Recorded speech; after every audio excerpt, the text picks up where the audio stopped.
నాటి నెగిటివ్ ప్రచారమే ఇప్పుడు అడ్వాంటేజ్ అయ్యి జగన్ని బలపరుస్తున్నట్టు సిచ్యువేషన్. అవునా, ఇదేంటి పెక్యులర్గా ఉందంటారా? అంతే కదా.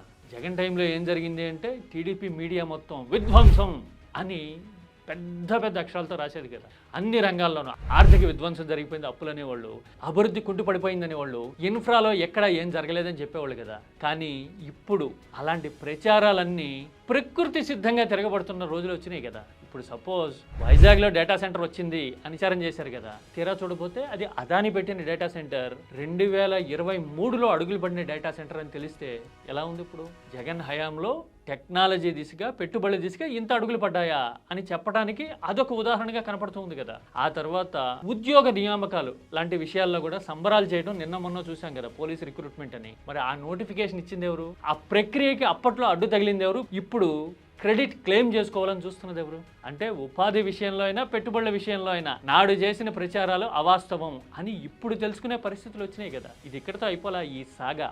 రేపు భోగాపురం ఎయిర్పోర్ట్ స్టార్ట్ అయ్యే పరిస్థితి వచ్చినప్పుడు ఎవరు నిర్మించారు అనే చర్చ వస్తుంది కదా. ఖచ్చితంగా చరిత్రని నిష్పాక్షికంగా తిరగేస్తే ఒకటే పేరు కనపడుతుంది. అంతెందుకు, పైన మూలపేట నుంచి కింద రామాయపట్నం వరకు పోర్ట్లో, షిప్పింగ్ యార్డ్లో ఇంకొకటో ఇలాంటివి కదిపి చూసినా, విశాఖలో డెక్ లాంటి నిర్మాణాలు చూసినా, ఆఖరికి ఎన్జీ రంగా లాంటి వర్సిటీ నిర్మాణాలు చూసినా, అన్నిట్లోనూ ఒక విభిన్నమైన కథ, నేరేషన్ 2024 తర్వాత ఏపీకి అర్థమవుతోంది.